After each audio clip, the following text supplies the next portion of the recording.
Avis vascular centre మన దేశంలోనే the best varicose vein hospital. అంటే ఇక చిన్నప్పటి నుంచి మీ మీద ఎలాంటి స్ట్రెస్ పెట్టకుండా హ్యాపీగా చదువుకునే ఎంత వస్తే అంత చదువుకో, ఎంత ఉంటే అంత నచ్చినట్లు ఉండని చెప్పిన అమ్మా నాన్న ఇప్పుడు మీరు పొజిషన్ చూసి హ్యాపీగా ఫీల్ అవుతున్నారా? మావాడు సెటిల్ అయిపోయాడు హ్యాపీ, చాలా హ్యాపీగా ఫీల్ అవుతుంటారు వాళ్ళు. మా గురించి ఫుల్ హ్యాపీ. నా విషయం కానీ మా బ్రదర్ విషయం కానీ, ముఖ్యంగా నా విషయంలో వాళ్ళు ముగ్గురు హ్యాపీ. ఎందుకంటే ఎవరు వచ్చినా సరే మీ మీ అబ్బాయి ఎక్కడ, చిన్న అబ్బాయి ఎక్కడ, సినిమా ఇండస్ట్రీ వాళ్ళకి ఇంకా లోపలికి వెళ్తే పెద్దవాళ్ళకి ఇంకా అయ్యేది హీరోనే. సినిమా ఇండస్ట్రీలో ఏం పని చేస్తున్నా ఐడియా, సినిమా హీరో ఐడియా ఆ టైప్లో ఉంటారు. పాపం వాళ్ళకి ఇంకో టార్చర్ ఏంటంటే మన సినిమా న్యూస్లు ఇంకో రకంగా వెళ్తుంటాయి రీల్స్లో. సినిమాకి ₹1,00,00,000 ఇస్తారంటగా. నువ్వు మాకు చెప్పట్లేవే వాళ్ళు. మా ఇంట్లో వాళ్ళకి ఏముండదు డౌట్లు. వాళ్ళు వచ్చిన వాళ్ళందరూ అడుగుతూ ఉంటారు మా నాన్న ఇదని. సినిమా ఇండస్ట్రీలో విపరీతంగా సంపాదిస్తుంటారు, నీకు తెలీదు. ఇక్కడ కష్టాలు తెలియదు కదా, మా పేరెంట్స్కి తెలుసు ఇక్కడ ప్రాబ్లమ్స్. ఒక సినిమా వస్తే ఎంత వస్తుంది, ఆ సినిమా తర్వాత గ్యాప్ వస్తే 4 నెలలు 5 నెలలు గ్యాప్ ఉంటారు. ఈ పరిస్థితులన్నీ మా బ్రదర్కి, ఫాదర్కి, మదర్కి తెలుసు. మొన్న పండగకి వెళ్ళినప్పుడు కూడా ఎవరో అంటున్నారు, వాడికి ఏమో బీభత్సంగా సంపాదిస్తున్నారు వాళ్ళు, మామూలుగా కాదు అసలుకి సినిమా ఇండస్ట్రీలో కోట్లు. ఓకే, అదొకటి ప్రాబ్లం తప్ప మిగతా అంతా హ్యాపీ ఇంట్లో. ఓకే. ఆఖరికి సుమా ప్రోగ్రామ్ ఉంటుంది కదా, క్యాస్ట్ ప్రోగ్రామ్ సుమా గారిది. అవును. దాంట్లో నేను ఒక 5-6 సార్లు వెళ్ళా. పోయిన ప్రతిసారి ఒక 70 లక్షలు 80 లక్షలు గెలుచుకున్నా నేను తీసుకోగానే. సుదర్శన్ చెప్పు ఇప్పుడు ఈ 70 లక్షలతో ఏం చేస్తావు నువ్వు అంటే, నేను అక్కడ ఏదో సరదాగా ఫ్లాట్ కొంటున్నావు అవి కొంటున్నావు అని చెప్పా. ఇంకంతే. చాలామందికి పాపం తెలియదు కదా, ఊర్లలో ఉండే వాళ్ళకి కొంతమందికి నిజంగానే డబ్బులేమో అంటారు. వీడు 5 సార్లు పోయాడు, దగ్గర 3.5 కోట్లు 4 కోట్లు దాకా ఏం చేశాడు, ఇంకా అలా ఉంటుంది. ఓకే. నేను అంటే హే భగవాన్ విషయానికి వస్తే ఏంటి ఇందులో మీ క్యారెక్టరైజేషన్ ఇప్పటి వరకు చేసిన సినిమాలతో పోల్చుకుంటే ఎలా ఉండబోతుంది క్యారెక్టరైజేషన్? ఇది యాక్చువల్గా ఒక డిఫరెంట్ బిజినెస్ పరిస్థితులు, రియల్ స్టోరీ లాంటిది. హీరో పక్కన సపోర్ట్ చేస్తూ out and out comedy entertainer, full entertainer. Hero బాధల్లోనూ, టెన్షన్లోనూ, హ్యాపీలో అన్నిట్లో ఒక పక్కన ఒక ఫ్రెండ్ ఉంటాడు కదా, అన్నిటికీ ఈడు ఉంటాడు. అలాగా సుహాస్ పక్కన through out fun character. Okay. ఈ సినిమాలో సుహాస్ కూడా త్రూ అవుట్ ఫన్ క్యారెక్టర్. మనం మాట్లాడుతున్నప్పుడు ఈ సినిమాలో నేను కూడా కామెడీ చేశాను అని చెప్తే మీరు ఏంటి మరి, నేను నరేష్ గారు ఎగ్జిక్యూటివ్ ప్రొడ్యూసర్ సినిమా వర్క్నే అంటే మనోడంటే నాతో పాటు క్యారెక్టర్లు కూడా చేశాడు. అంటే పేరు పెట్టి పిలవగలిగే అంత చనువు ఉంది కాబట్టి ఏదో సరదా జోకులు వేద్దాంలే అని ఫిక్స్ అయ్యి, నీ ఇష్టం ఏదైనా వేసి ఏముంది ఏమనుకుంటారు. మన సుహాస్ అయితే ఏమనుకోడు, మేము క్యాజువల్గా బయట ఇలాగే మాట్లాడుకుంటాం కాబట్టి. ఇక ఈ సినిమాలో నేను కామెడీ చేశానంటే మరి ఎవరు అన్నా నేను, అదే లేవయ్యా మన ఇద్దరం.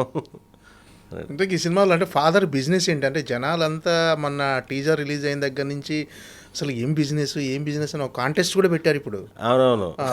అసలు షాకింగ్గా ఉండబోతుందా బిజినెస్ ఏంటంటే? అసలుకి కొన్ని వేల మెసేజ్లు వచ్చాయి.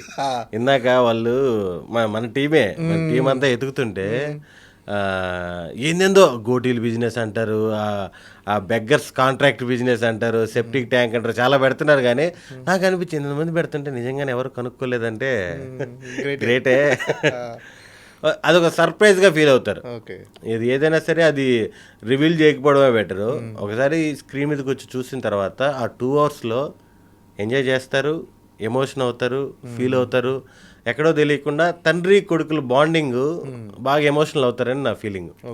అలాగే లేడీస్ కూడా, లేడీస్ అంటే స్ట్రాంగ్ ఉమెన్ ఒక కాన్సెప్ట్ ఉంటుంది. తండ్రి కొడుకుల మధ్య రిలేషన్, ఆ బాండింగ్ కూడా బాగా ఎంజాయ్ చేస్తారు సినిమాలో. అంటే ఎలాంటి సినిమా ఇది? పూర్తి fun cinema? Complete fun, out and out fun. ఒక మంచి ఎమోషన్, ఎక్కువసేపు ఎమోషన్ కాదు కానీ మంచి ఎమోషన్ ఎండింగ్. అంటే ఇప్పుడు మన సుహాస్ స్టేజ్ మీద చెప్తూ ఈ సినిమా నేను complete out and out entertainment with content అన్నాడు. అది పర్ఫెక్ట్ సినిమా. ఓకే. కంటెంట్ తీసుకొని దాంట్లో ఫన్ చేసుకుంటూ రావడం. అంటే ఈ హే భగవాన్ అనే టైటిల్ ఉంది సార్, ఈ టైటిల్ జస్టిఫికేషన్ మీకు ఏమైనా తెలుసా? 200%. అంటే ఇంక ఇది తప్ప ఇంకా వేరే టైటిల్ పెట్టలేదు ఈ సినిమాకి. ఓకే.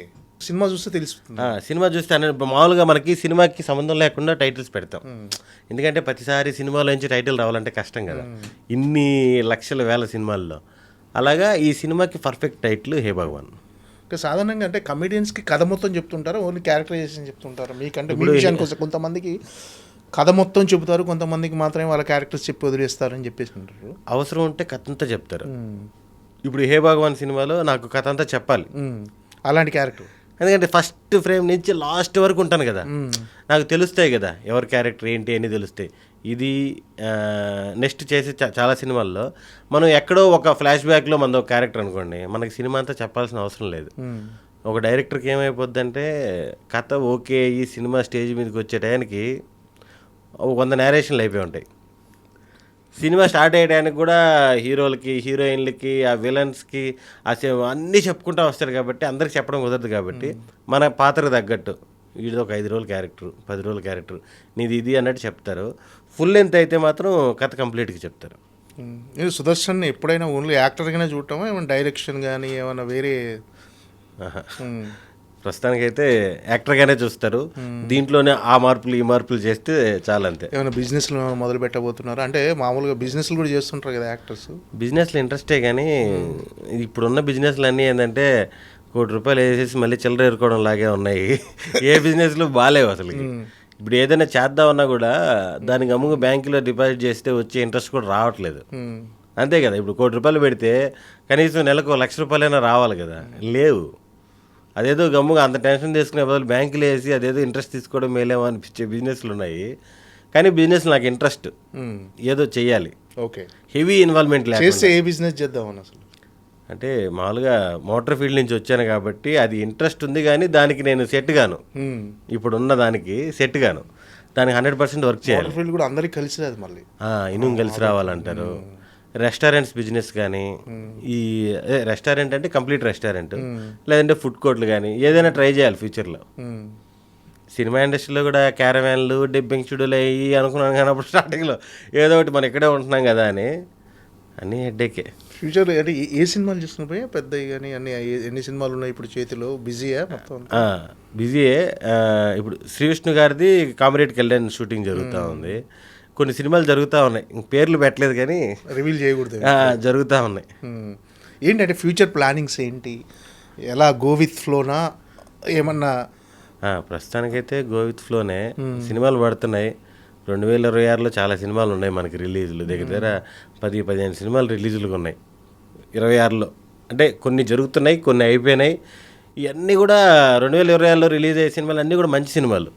ఇవి డిసైడ్ చేస్తే ఏమో అని అనుకుంటున్నా. ఓకే, ఫేట్ మారిపోద్ది 2026. ఎంతో కొంత లైఫ్ ముందుకు వెళ్తుంటే కొంచెం ఎనర్జీ వస్తుంటుంది కదా, అది. వచ్చిన సినిమాలను చేస్తూ వెళ్ళిపోవటమేనా, లేకపోతే రిజెక్ట్ చేసే పొజిషన్కి వచ్చినట్టేనా? అంటే సున్నితంగా ఇది నాకు సరిపోదు, రిజెక్ట్ చేసేది అంటే సరిపోదు ఆ టైప్. ఓకే, అంటే సున్నితంగానే అనేది? సున్నితంగానే. నాకేంటంటే కొన్ని ఎక్కువ అంటే మళ్ళీ ఏమైనా పాతీలు ఆడతారేమో తెలియదు, కానీ వల్గారిటీ ఎక్కువ ఉన్నా కూడా, ఓకే, నెగిటివ్ షేడు, ఇంకోటి గే క్యారెక్టర్లు పెద్దగా నేను ఏం చేస్తానులే, మనకి మన బాడీ సపోర్ట్ చేయదా అంటే అదొక డిఫరెంట్ యాక్షన్ కదా. ఓకే, ఇది మనం చేయలేము ఆ టైప్లో కొన్ని వదులుకుంటా, లే భయ్యా మనం చేయలేము. ఈ మధ్య కూడా మన ఒక హీరోది వచ్చింది నెగిటివ్ క్యారెక్టర్ అని, ఓకే, కరెక్ట్గా 10 days బ్యాకే. సినిమా అంతా పక్కన ఫ్రెండ్గా ఉంటూ లాస్ట్లో వెన్నుపోటు పొడుస్తుంది ఇదని, వద్దులే మనం ఈ ట్రాక్ బాగానే ఉంది కదా అనే ఉద్దేశంలో ప్రస్తుతానికి నెగిటివ్ క్యారెక్టర్ మీద లేదు, మిగతా క్యారెక్టర్ మీద లేదు.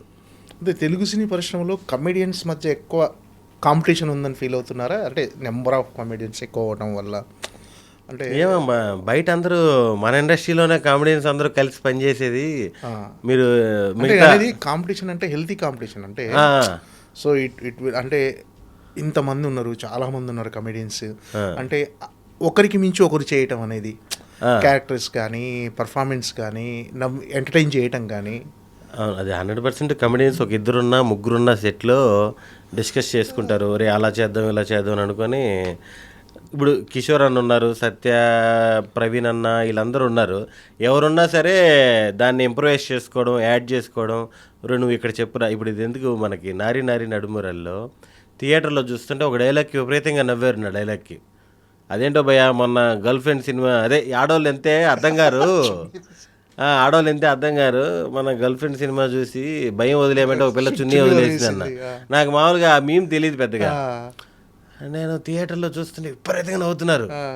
నాకు అది యాక్చువల్ కిషోర్ అని చెప్పాడు, ఇది ఒక మీమ్ వచ్చింది అంటే ఏదో ట్రోల్ అవుతుంది ఇది అని. అది చెప్తే అది విపరీతంగా ఎంజాయ్ చేశారు. అలాగా ఒకరినొకరు హెల్ప్ చేసుకుంటూ ఉంటారు. ఒరే నువ్వు ఇది చెప్పు, నేను ఇది చెప్తాను, ఆ డైలాగ్స్ అన్నీ మార్చుకోవడం అవి నా హెల్దీగానే ఉంటారు. తెలుగు ఇండస్ట్రీలో ఇప్పుడు వీడికి వచ్చింది వీడికి రాలేదని లేకుండా ఎవరి క్యారెక్టర్ వాళ్ళకే వస్తుంది. మనం ఎంత కొట్టుకున్నా వేరే వాళ్ళకి అంతా క్లబ్ ఉంటుంది అనుకుంటా, కమెడియన్స్ అంతా కలిసి రెగ్యులర్ టచ్ లో ఉంటారు అందరు, కలుస్తుంటారు, మాట్లాడుతుంటారు. ఎక్కువ షూటింగ్స్లోనే కలుస్తాం అందరం, ఎవరు ఏదో ఫంక్షన్లు ఉంటే తప్ప షూటింగ్స్లోనే. ఓకే భయ్యా, all the best, nice conversation, thank you. Super, me career సూపర్గా వెళ్ళిపోవాలని, అంటే ఈ 2026 మీరు అన్నట్టుగా మీ ఫేట్ మారిపోవాలని. ఉదయం లేచి రీల్స్ అయ్యే వస్తున్నాయి. ఎస్ఎల్ఏటర్ ఉన్న వాళ్ళు అద్భుతమైన అది అని వస్తుంది. సాయంత్రం వెళ్ళి ఇంటి మామూలుగా రోజు ఉదయం చూస్తాం కదా రీల్స్ ఎక్కువ అలవాటు పడిపోయాయి. ఉదయం లేగానే ఎస్ఎల్ఏటర్ ఉన్నవాళ్ళు మీకు బాండ్ పేపర్ మీద రాసిస్తాను, మీరు ఈ సంవత్సరం అద్భుతమైన ఫలితాలు చూస్తారని వస్తుంది. పనులన్నీ చూసుకుని ఇంటికి వెళ్ళిపోతాం కదా సాయంత్రం, మళ్ళీ కేజీఎఫ్ మేము వస్తుంటది, ఆ పిచ్చోడు చెప్పేది ఒక్కసారైనా నిజమైతే బాగున్నా. ఓకే, చూడాలి. నమ్ముతుంటారా ఇలాంటివన్నీ? ఊరికనే టైం పాస్. అంటే గ్రహాలు అనుకూలించాలి, ఈ మీకు ఎస్ఎల్ఏటర్ ఉన్న వాళ్ళకి బాగుంటుంది, అది మామూలుగా చాలా మంది అంటారు కదా లైఫ్లో ఎక్స్పీరియన్స్ చేస్తే నమ్ముతారని. ఇంకా అంత క్లారిటీగా తెలియదు, చూడాలి. ఓకే, నమ్మకం లేదు అని చెప్పలేను, ఉంది అని చెప్పలేను, అంతే.